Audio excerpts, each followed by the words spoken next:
കർത്താവേ, നിന്റെ ഉന്നതമായ നാമത്തിന് സ്തോത്രം ചെയ്യുന്നു. കർത്താവേ, നിന്റെ വിശുദ്ധ പൗരോഹിത്യത്തെ മഹത്വപ്പെടുത്തണമേ. കർത്താവെ, സഭയിലുള്ള സാന്നിധ്യം പ്രകടമാക്കണമേ. 40 വർഷം ഞാൻ അർപ്പിച്ച കൃപാനയുടെ യോഗ്യതയാൽ കൃപാസ്ഥാനത്താറെ ജീവനോടെ പ്രത്യക്ഷപ്പെട്ട പരിശുദ്ധ അമ്മയുടെ മാധ്യസ്ഥത്തിൽ ഞാൻ മക്കളെ ആശീർവദിക്കുന്നു. ഈശോയെ, ഈ പ്രാർത്ഥന ഈ പൈപ്പിൽ വെള്ളം വരുന്നത് പോലെയാണ്.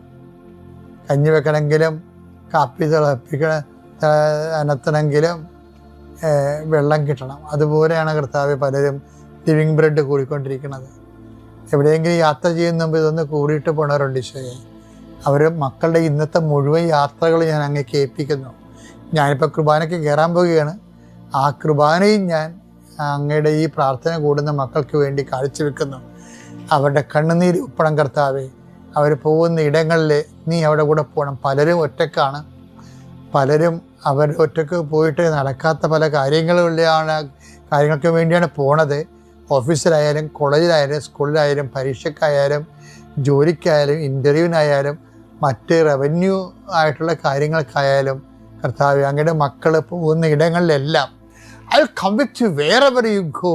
മുഖത്തെ ആവേശപ്പെടുത്തുന്ന അങ്ങയുടെ അഭിഷേക വചനമാണ്. നീ എവിടെ പോയാലും ഞാൻ നിലകൊണ്ടാകും. കർത്താവെ, ഞങ്ങൾ ആഴമായത് വിശ്വസിച്ചുകൊണ്ട് കർത്താവ് ഈ മക്കൾ നിന്നെയും കൊണ്ടുപോകാൻ ഇടയാക്കണമേ. അമ്മേ, പരിശുദ്ധമ്മേ, സമയത്തിൻ്റെ അധികാരി സഞ്ചാരി മാതാവേ, അങ്ങയുടെ മക്കളുടെ കൂടെ സഞ്ചരിക്കണമെന്ന് പ്രാർത്ഥിക്കുന്നു.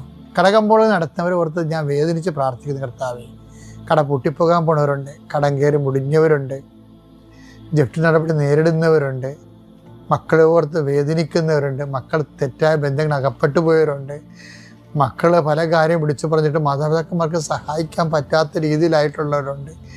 എന്ത് ചെയ്യുന്നറിയാൻ പാടില്ല നഷ്ടം ചെയ്യുന്നവരുണ്ട്, കേസകപ്പെട്ടവരുണ്ട്, പിരിഞ്ഞ് താമസിക്കുന്നവരുണ്ട്, ഐക്യപ്പെട്ട് ജീവിക്കാൻ ആഗ്രഹിക്കുന്നവരുണ്ട്. കർത്താവ്, അവരെല്ലാം എൻ്റെ കർത്താവിൻ്റെ ഉന്നതമായ നാമത്തിൽ സഭയുടെ അധികാരത്തിൽ കുരിശിൻ്റെ അടയാളത്തിൽ ദൈവശക്തിയായി ഞാൻ ആസ്വദിക്കുന്നു. കർത്താവെ, മക്കളില്ലാത്തവരുടെ സങ്കടം നീ കാണുന്ന കർത്താവെ, പിരിഞ്ഞ് താമസിക്കുന്നവരുടെ ഒറ്റപ്പെട്ട് ജീവിക്കുന്നവരുടെയും കർത്താവെ പലരെയും വിളിച്ചുകൊണ്ട് പോകേണ്ടി വരും. കർത്താവെ, അവരെ വിളിച്ചുകൊണ്ട് പോകാൻ ഇടയാക്കണ ഈശോയെ. അവർ ജീവിത പങ്കാളി അവരെ നിരാകരിച്ച ജീവിത പങ്കാളികൾക്ക് മനസ്സാന്തം ഉണ്ടായി അവരെ ഒന്ന് വിളിച്ചുകൊണ്ട് പോകാനോ ഫോൺ വിളിക്കാനോ കർത്താവെ ഇടയാക്കണമെന്ന് പ്രാർത്ഥിക്കുന്നു.